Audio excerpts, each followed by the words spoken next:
देखिए students, last lecture में हमने देखा था रिफ्रैक्शन कैसे टेक्स प्लेस होता है। ठीक है, आज हम उसी के बारे में आगे डिस्कस करेंगे। देखिए लास्ट लेक्चर में हमने देखा था कि जब भी कोई ray of light one medium to another medium क्या कर रही है, एंटर कर रही है। मान लो यहाँ पे क्या है, मीडियम आपके पास एयर है, ये मीडियम कौन सा है, वाटर है। ठीक है, यानी कि दो मीडियम्स हैं। जब भी कोई रे ऑफ लाइट एक मीडियम से दूसरे मीडियम में क्या कर रही है, एंटर कर रही है। मान लो रे ऑफ लाइट ऐसी आएगी, यहाँ पे क्या हुआ, नॉर्मल टेक्स प्लेस हुआ, एंगल ऑफ इंसिडेंस आई बनाया नॉर्मल के साथ। जैसे ही रे ऑफ लाइट एक मीडियम से दूसरे मीडियम में जा रही है तो हम क्या बताते हैं, रे ऑफ लाइट नॉर्मल के टुवर्ड्स बेंड हो रही है। तो नॉर्मल के टुवर्ड्स बेंड हो रही है, नॉर्मल से अवे बेंड हो रही है, ये हम किस फिनोमिना के बेस पे बताते हैं। तो बेटा सबसे पहले आप क्या बताएंगे, देखो हमने क्या पढ़ा था, लॉज ऑफ रिफ्लेक्शन।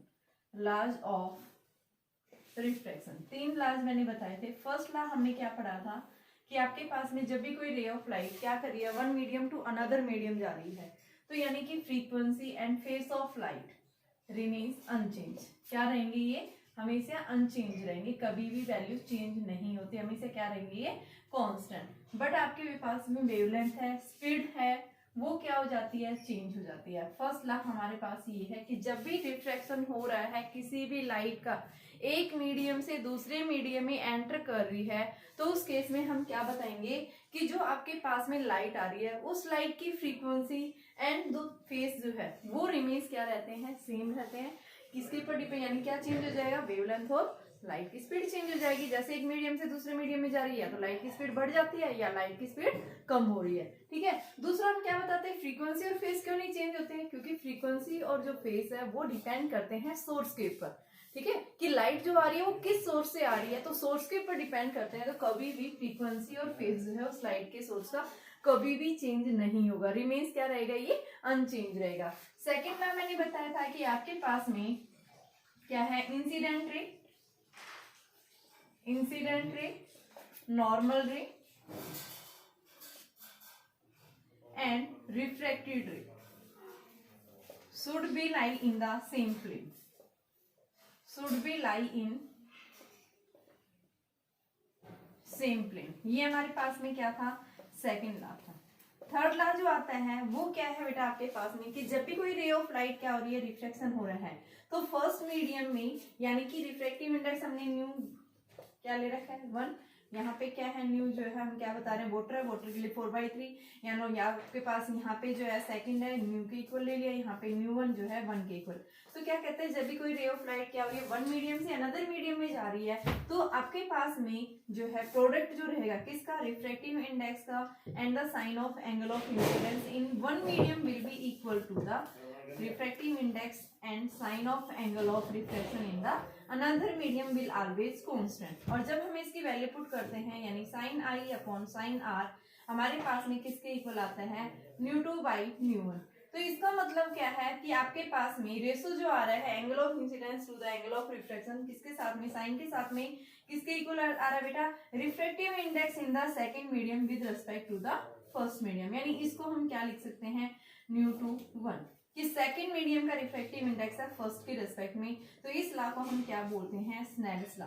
तो यहाँ से हम क्या बताएंगे, देखो हमने ये पीछे पढ़ चुके थे, लेकिन मेरा यहाँ से रिवाइज करवाने का मतलब क्या है कि देखो जब भी कोई रे ऑफ लाइट रिफ्रैक्ट हो रही है तो डिपेंड करता है कि रे ऑफ लाइट नॉर्मल के टुवर्ड्स बेंड होगी या नॉर्मल से अबव आएगी। ठीक है, सबसे पहले हम क्या बताते हैं कि यहाँ पे जो रिफ्रैक्शन हो रहा है वो किस कारण से हो रहा है। तो रिफ्रैक्शन आप क्या बताएंगे, due to the change in speed of light.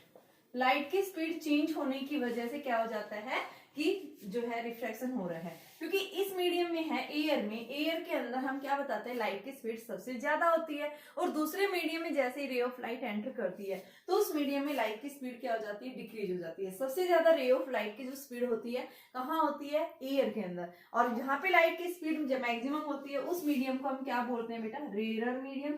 और जहाँ पे लाइट की स्पीड क्या हो जाती है, कम हो जाती है, डिक्रीज हो जाती है, उस मीडियम को हम क्या कहेंगे, डेंसर मीडियम। ठीक है, और जहां डेंसर मीडियम है उस केस में रिफ्रैक्टिव इंडेक्स हाई होगा, और जहां पे लाइट की स्पीड कम हो रही है रिफ्रैक्टिव इंडेक्स क्या होगा, वहां पे आप क्या बताएंगे, कम होगा। ठीक है, तो यहाँ से देखिए आपके पास में क्या है कि किस तरह से, जैसे रे ऑफ लाइट रेयर से डेंसर में जा रही है तो ये नॉर्मल के टुवर्ड्स बेंड होगी, लेकिन अगर डेंसर से रेयर में जा रही है, मान लो ये डेंसर मीडियम है, यहाँ से रे ऑफ लाइट आई तो ये क्या हो जाती है, नॉर्मल से अवे बेंड होती है आर एंगल, आर की वैल्यू यानी कि क्या होगी, ज्यादा होगी किससे, एंगल ऑफ इंसिडेंस से। इस केस में क्या था, आई ज्यादा था एंगल ऑफ इंसिडेंस किससे, एंगल ऑफ रिफ्रैक्शन से। ठीक है, तो यहाँ पे हम क्या बताते हैं कि जब भी कोई ray of light one medium से अनदर मीडियम में जा रही है तो रे ऑफ लाइट नॉर्मल के टुवर्ड्स बेंड होगी या नॉर्मल से अवे बेंड होगी, ये डिपेंड करता है कि उस मीडियम के अंदर लाइट की स्पीड क्या हो रही है बेटा, कम हो रही है या बढ़ रही है। ठीक है, जहां पे लाइट की स्पीड कम होगी यानी कि किसके ऊपर डिपेंड कर रहा है, नॉर्मल के टुवर्ड्स बेंड होगी या नॉर्मल से अवे, किसके ऊपर डिपेंड कर रहा है, रिफ्रैक्टिव इंडेक्स। ठीक है, तो रिफ्रैक्टिव इंडेक्स क्या होता है, सबसे पहले रिफ्रैक्टिव इंडेक्स हम क्या बताते हैं, क्या है, it is the constant value which is represented by the nu and it is the ratio of the light of speed in one medium to the light of speed in the another medium, यानी दूसरे medium में light की speed क्या है, तो देखो ये कहाँ पे है, एयर के अंदर, एयर मीन्स वैक्यूम के अंदर। ठीक है, और आपके पास ये जो वी आई है ये स्पीड कहाँ है, मीडियम के अंदर। ठीक है, तो हम क्या लिखते हैं, nu is equal to C by V. अब देखो बेटा, रे ऑफ लाइट रेयर से कहाँ जा रही है, डेंसर में जा रही है, तो वहां पे हम क्या बता रहे हैं, लाइट की स्पीड कम हो रही है, तो ये क्या हो गया, ज्यादा हो गया। ठीक है, ऑप्टिकली डेंस है यानी कि, और दूसरे मीडियम में अगर स्पीड क्या हो रही है, कम हो रही है, तो क्या हो रही है, ये बढ़ रहा है। ठीक है, तो यानी हम क्या बता रहे हैं, देखो अगर रे ऑफ लाइट रेयर से डेंसर में जा रही है, रेयर से कहाँ जा रही है, डेंसर, ये मान लो डेंसर मीडियम है, तो इसने एंगल क्या बनाया, आई बनाया। अब ये नॉर्मल के टुवर्ड्स बेंड होगी, क्यों हुई, क्योंकि यहाँ पे स्पीड क्या होगी, कम होगी, और रिफ्रैक्टिव इंडेक्स हाई होने की वजह से क्या कर देगा, ये नॉर्मल के टुवर्ड्स बेंड होगी। अब मान लो यहाँ पे फिर से एक दूसरा मीडियम आ गया, ये क्या है, एयर। अब रे ऑफ लाइट यहाँ पे आई, यहाँ से फिर से क्या होगा, नॉर्मल होगा, एंगल क्या बनाएगा, जो एंगल यहाँ बना था वही यहाँ बनाएगा। अब डेंसर से रेयर में जा रही है तो लाइट की स्पीड बढ़ गई, लाइट की स्पीड बढ़ने की वजह से रिफ्रैक्टिव इंडेक्स क्या हो गया इसका, यानी कि कम, तो लाइट क्या हो जाएगी, अवे बेंड होगी, तो ये एंगल क्या बनाएगा, आई डैश। ठीक है, तो हम क्या बता रहे हैं, कोई भी रे ऑफ लाइट रेयर से डेंसर में जा रही है, सबसे पहले हम बता रहे हैं किस मीडियम को हम रेयर कहेंगे, किस मीडियम को हम डेंसर कहेंगे। रेयर मीडियम का मतलब क्या है, जहां पे लाइट की स्पीड मैक्सिमम होती है, that's medium is known as the rare medium, and where the speed of light is minimum, that's medium is known as denser medium. ठीक है, और जब भी कोई रे ऑफ लाइट एक मीडियम से दूसरे मीडियम में जा रही है तो नॉर्मल की टुवर्ड्स बेंड होगी, वो कब होगी बेटा, जब लाइट की स्पीड क्या हो रही है उस मीडियम में कम हो रही है, यानी वो मीडियम क्या होगा, डेंसर होगा, और वहां पे क्या होगी, नॉर्मल की टुवर्ड्स बैंड हो जाती है। लेकिन हम अगर दूसरे मीडियम की बात करते हैं, मान लो डेंसर से कहाँ जा रही है, रेयर में जा रही है, तो उस केस में हम क्या बताएंगे, रे ऑफ लाइट क्या होगी कि डेंसर से रेयर में जा रही है, उस केस में वो नॉर्मल से अवे बेंड हो जाती है। ठीक है, तो यहाँ पे हम क्या बता रहे हैं, ये क्या है हमारे पास में, रिफ्रैक्शन जब भी होगा किसी मीडियम के अंदर तो नॉर्मल के टुवर्ड्स जाएगी या नॉर्मल से अवे जाएगी, वो डिपेंड करता है किसके ऊपर, रिफ्रैक्टिव इंडेक्स के ऊपर। ठीक है, अब देखो रिफ्रैक्टिव इंडेक्स को हम वेवलेंथ की फॉर्म में कैसे रिप्रेजेंट करेंगे, यानी how can be represented by the refractive index in the form of wavelength. तो देखिए बेटा, आपके पास में न्यू आपने पढ़ा है, क्या है, light of speed in the free space to the speed of light in medium. अब सी क्या है, स्पीड क्या होता है, v is equal to nu lambda पढ़ा है आपने, तो यहाँ पे जब ये सी कहाँ है, फ्री स्पेस के अंदर, वैक्यूम के अंदर लाइट की स्पीड है, तो इसको हम क्या लेंगे, फ्रीक्वेंसी रिमेन सेम, और मीडियम के अंदर यानी एयर के अंदर लाइट जो आ रही है उसकी वेवलेंथ क्या है, लैम्डा नॉट, और ये दूसरा मीडियम आ गया तो यहाँ न्यू इंटू में लैम्डा, तो यहाँ से हम क्या लिख सकते हैं, nu is equal to lambda naught by lambda, ये फॉर्मूला आ गया हमारे पास में। फ्रीक्वेंसी क्या रहती है, रिमेन सेम रहती है, तो ये हमारे पास में वेवलेंथ की फॉर्म में क्या आ गया, फॉर्मूला आ गया। दूसरा आता है relative refractive index. Relative refractive index, relative refractive index का मतलब क्या है, दो मीडियम्स के बीच का जो रिफ्रैक्टिव इंडेक्स का जो रेशो आता है वो क्या है। देखो मैंने क्या बताया यहाँ पे, nu is equal to speed of light in vacuum to the speed of light in medium. ठीक है, यहाँ पे हम ये लिख सकते हैं, लाइट की स्पीड जो है फ्री स्पेस के अंदर, वैक्यूम के अंदर मान लो v1 बाई v2, तो इसको हम क्या लिख रहे हैं, देखिए आपके पास में, यानी कि ये किसका है, आपके पास में ये क्या है, रिफ्रैक्टिव इंडेक्स किसका है, सेकंड मीडियम, किसके रेस्पेक्ट में, एयर के रेस्पेक्ट में, ν2 यानी कि देखो एयर के लिए रिफ्रैक्टिव इंडेक्स हमेशा 1 होता है और मीडियम के अंदर हम क्या ले रहे हैं न्यू के इक्वल। तो यहाँ पे अगर आप लिखते हैं यानी कि जो रिफ्रैक्टिव इंडेक्स जो आता है वो हम क्या लिखते हैं बेटा कि आपके पास में जो लाइट की स्पीड आती है यानी one medium to another medium, उसकी वैल्यू हमारे पास में क्या होती है यानी कि आप किसकी निकाल रहे हैं, ये दूसरे मीडियम के रेस्पेक्ट में निकाल रहे हैं रिफ्रैक्टिव इंडेक्स, फर्स्ट के रेस्पेक्ट में क्या आएगा v1/v2। ठीक है, तो इस रेशो को हम यानी कि सेकंड मीडियम का रिफ्रैक्टिव इंडेक्स है फर्स्ट का। ठीक है, जैसे मान लो ये क्या है एयर, रेयर मीडियम, ये क्या हो गया डेंसर, यहाँ न्यू है, फिर यहाँ पे आपने ν3 ले लिया। सबसे पहले रे ऑफ लाइट यहाँ से यहाँ गई, यहाँ पे मान लो मैंने ν1, यहाँ पे मैंने ν2, यहाँ पे मैंने ν3, यहाँ से इस केस में गई ray of light one medium to another medium. तो यहाँ पे हम क्या लिखेंगे यानी कि मान लो ν1 sine of I is equal to ν2 sine of R। लगा दिया मैंने स्नेल्स लॉ। स्नेल्स लॉ मेरे पास में क्या आया यानी कि ν2/ν1 is equal to sine I upon में साइन R।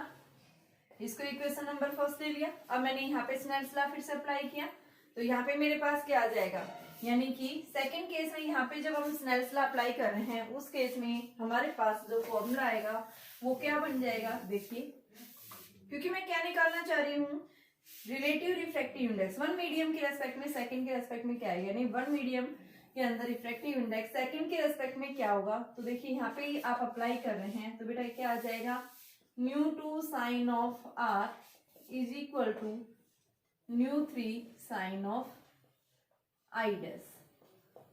तो ये हमारे पास sine R upon sine I dash is equal to ν3/ν2।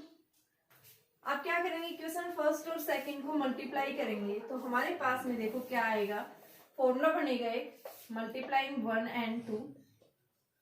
तो आपके पास में ν2/ν1 इंटू में ν3/ν2 is equal to sine I upon sine R into sine R upon में साइन I डैश। ये कैंसिल हो गया। ठीक है, इसको हम क्या लिख सकते हैं, देखिए बेटा इसको हम क्या लिख सकते हैं ν2/1 मल्टीप्लाई ν3 यानी सेकंड मीडियम का रिफ्रैक्टिव इंडेक्स फर्स्ट के रेस्पेक्ट में ये है, थर्ड मीडियम का रिफ्रैक्टिव इंडेक्स सेकंड के रेस्पेक्ट में ये आ गया। ठीक है, ν2 से ν2 आप कैंसिल कर सकते हैं, आप क्या लिख सकते हैं इसको यानी ν3/1 लिख सकते हैं आप इसको। ठीक है, ये आ गया आपके पास में कि थर्ड मीडियम का रिफ्रैक्टिव इंडेक्स फर्स्ट के रेस्पेक्ट में क्या आया साइन I अपॉन में साइन I डैश।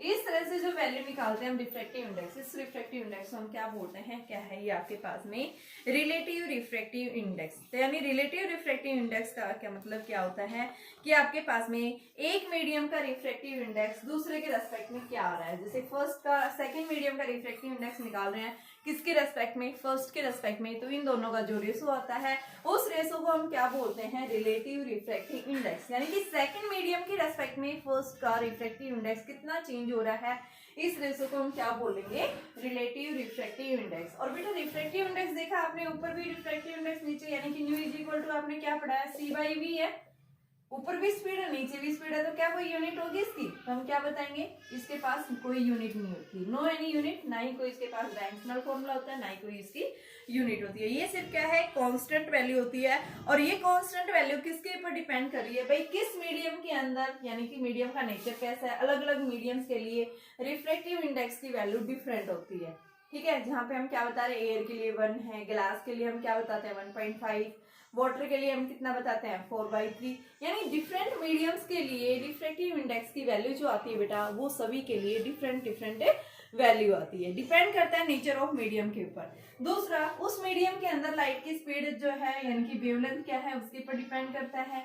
तीसरा किसके ऊपर डिपेंड करता है टेम्परेचर, टेम्परेचर ज्यादा होगा रिफ्रैक्टिव इंडेक्स क्या होगा कम होगा। ठीक है, तो यानी किसके ऊपर डिपेंड कर रही है, ये इन फैक्टर्स के ऊपर डिपेंड कर रही है। और बेटा ये रे ऑफ लाइट जब एक मीडियम से दूसरे मीडियम में जा रही है तो नॉर्मल के टुवर्ड्स बेंड होगी, नॉर्मल से अभी जाएगी, तो कब होगा इसका रीजन मैंने बताया। अगर रे ऑफ लाइट एक मीडियम से दूसरे मीडियम में जा रही है तो अगर लाइट की स्पीड क्या हो रही है कम हो रही है तो रे ऑफ लाइट नॉर्मल के टुवर्ड्स बेंड हो जाती है। अगर रे ऑफ लाइट डेंसर से रेयर में जा रही है, अगर वहां पे लाइट की स्पीड बढ़ जाती है तो उस केस में हम क्या बताएंगे रे ऑफ लाइट कहाँ जाती है कि नॉर्मल से अवे क्या हो जाएगी बेंड हो जाएगी। ठीक है, अब देखिए नेक्स्ट टॉपिक आता है मेरे पास में, ये तो था बेटा रिफ्रैक्टिव इंडेक्स, ठीक है। अब आता है प्रिंसिपल ऑफ रिवर्सिबिलिटी। देखो मैंने अभी आपको बताया, थोड़ा सा आइडिया दिया है मैंने स्नेल्स लॉ से, इसी को स्नेल्स लॉ को यूज करते हुए हम प्रिंसिपल ऑफ रिवर्सिबिलिटी समझाएंगे, ठीक है। तो प्रिंसिपल ऑफ रिवर्सिबिलिटी का मतलब क्या होता है, तो देखिए प्रिंसिपल ऑफ रिवर्सिबिलिटी मतलब क्या है कि जब भी कोई ray of light, principal of reversibility, मान लो ये आपके पास में एक इंटरफेस है। इंटरफेस क्या होता है, जो दो मीडियम्स को सेपरेट करता है। इधर क्या लिया हमने, वाटर लिया, इधर हमने क्या लिया, एयर लिया। ये क्या है, वाटर। मान लो रे ऑफ लाइट आई, रिफ्रैक्शन हुआ, नॉर्मल के टुवर्ड्स क्या होगी, बैंड होगी। अब यहाँ पे हमने क्या रख दिया, एक मिरर प्लेस कर दिया इस तरह से कि रे ऑफ लाइट आके किसके ऊपर स्ट्राइक की है, नॉर्मली एक मिरर के ऊपर आके फोल्ड कर रही है, ठीक है। एक प्लेन मिरर लिया है, जहां पे लाइट की स्पीड ज्यादा होती है उसको हम क्या बोलते हैं, यानी कि वो क्या है, act as a rare medium. And जहां पे लाइट की स्पीड क्या हो जाती, कम हो जाती है, वो मीडियम क्या कहलाता है, डेंसर मीडियम। इस मीडियम के अंदर रिफ्रैक्टिव इंडेक्स मैंने 1 ले रखा है, इस मीडियम का रिफ्रैक्टिव इंडेक्स हमने न्यू लिया हुआ है। रे ऑफ लाइट आके फोल ली, नॉर्मल के साथ एंगल आई बनाया, नॉर्मल के टुवर्ड्स बेंड होगी, एंगल क्या बनाया, आर बनाया। क्या करेंगे हम, इस पॉइंट के ऊपर स्नेल्स लॉ अप्लाई करेंगे। तो सबसे पहले क्या हो रहा है बेटा, रे ऑफ लाइट रेयर से डेंसर में जा रही है, तो यहाँ पे हम अप्लाई करेंगे by using Snell's law. When ray of light goes from rarer to denser, rare से डेंसर में जा रही है, तो उस केस में हमारे पास में क्या आएगा, न्यू ए साइन आई। मान लो ये एयर है, एयर के लिए न्यू ए साइन आई बराबर में nu water I sine of R. तो क्या आएगा, ये sine I upon sine R is equal to nu W by nu A. Equation number first. अब क्या हुआ, रे ऑफ लाइट आके फोल्ड हुई, मिरर के ऊपर हमने एक मिरर रखा हुआ है, नॉर्मली फोल्ड कर रही है, यहां से रे ऑफ लाइट टकराई, टकराने के बाद वापस क्या होगी, रिफ्लेक्ट होगी। तो जिस पाथ से आई थी लाइट उसी पाथ से वापस चली गई है, ठीक है। तो हम फिर से क्या करेंगे, जब रे ऑफ लाइट वापस क्या कर रही है बेटा, रिफ्लेक्ट होने के बाद में डेंसर से रेयर मीडियम में वापस रिवर्स हो गई है, सेम उसी पाथ से क्या हो जाएगी, रिफ्लेक्ट हो जाएगी, ठीक है। तो उस केस में हम क्या बताएंगे कि आपके पास में यहाँ पे हम क्या लगाएंगे, स्नेल्स लॉ फिर अप्लाई करेंगे। तो यहाँ पे हम क्या लिखेंगे, व्हेन रिफ्रैक्टेड रे strikes normally with a plane mirror, जैसे ही एक प्लेन मिरर के साथ में क्या करती है, स्ट्राइक करती है, वापस क्या हो जाएगा, then the ray will reflected and retrace its own path, its own path। जिस पाथ से आई थी उसी पाथ को क्या करेगी, रिट्रेस करेगी, तो वापस रे ऑफ लाइट जाएगी डेंसर से रेयर में, फिर से हम स्नेल्स लॉ अप्लाई करेंगे। तो क्या आएगा बेटा हमारे पास में, nu two sine of R is equal to nu one sine of I. तो यहां से क्या हो जाएगा आपके पास में, यानी कि sine of R upon sine of I is equal to nu one by nu two. Equation number second, first और सेकेंड दोनों को क्या कर दो, प्रोडक्ट मल्टीप्लाई कर दो। यहाँ पे वाटर ले रखता तो मैंने इसको W लिख दिया, यहाँ मैंने एयर लिखा था तो मैंने A लिख दिया, तो आप इसको वाटर, इसको आप एयर। फर्स्ट और सेकेंड का मल्टीप्लाई करेंगे तो हमारे पास में क्या आएगा, sine I upon sine R into में sine R upon sine I is equal to nu W A into में आपके पास में देखिए यहाँ से जो आपके पास डेंसर से कहाँ जा रही है बेटा, रेयर मीडियम में जा रही है, तो उस केस में हमने क्या लिखा, न्यू डब्ल्यू साइन, यानी कि हम क्या लिख रहे हैं आपके पास में, यानी कि ये new A by new W है बेटा, उल्टा लिख दिया हमने। रे ऑफ लाइट ये नीचे जा रही है तो यहाँ से क्या आ गया, न्यू ए न्यू डब्ल्यू, ये इससे कैंसिल हो गया, ये इससे कैंसिल, और यहाँ से हमारे पास क्या आ गया, 1 इज इक्वल टू, देखो वाटर का रिफ्रेक्टिव इंडेक्स हो गया ये किसके रेस्पेक्ट में, एयर के रेस्पेक्ट में, और ये हो गया एयर का रिफ्रेक्टिव इंडेक्स किसके रेस्पेक्ट में, वाटर के रेस्पेक्ट में। ये फॉर्मूला आ गया, और इसको हम क्या लिख सकते हैं, A nu W is equal to 1 upon में न्यू ए डब्ल्यू।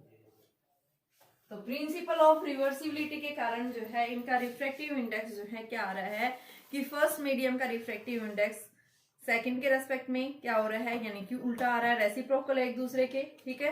तो ये हमारे पास में क्या है, प्रिंसिपल ऑफ रिवर्सिबिलिटी, ठीक है, कि कैसे कोई भी रे ऑफ लाइट जिस पाथ से आई थी उसी पाथ से क्या कर रही है, वापस वो स्ट्राइक करके उसी पाथ को रिफ्लेक्ट कर रही है। तो उस केस में हमारे पास में प्रिंसिपल ऑफ रिवर्सिबिलिटी क्या कहता है, जैसे मान लो दो मीडियम्स का प्रोडक्ट, ऐसे ही अगर आपके पास में 3 मीडियम होता है, जैसे मान लो वाटर ग्लास रख दिया, तो फिर क्या हो जाएगा, 3 मीडियम्स का रिफ्रेक्टिव इंडेक्स का प्रोडक्ट कर देंगे, ठीक है, वो वैल्यू भी क्या आ जाएगी, 1 के इक्वल आएगी, ठीक है। तो ये फॉर्मूला हमारे पास में क्या देता है, प्रिंसिपल ऑफ रिवर्सिबिलिटी देता है।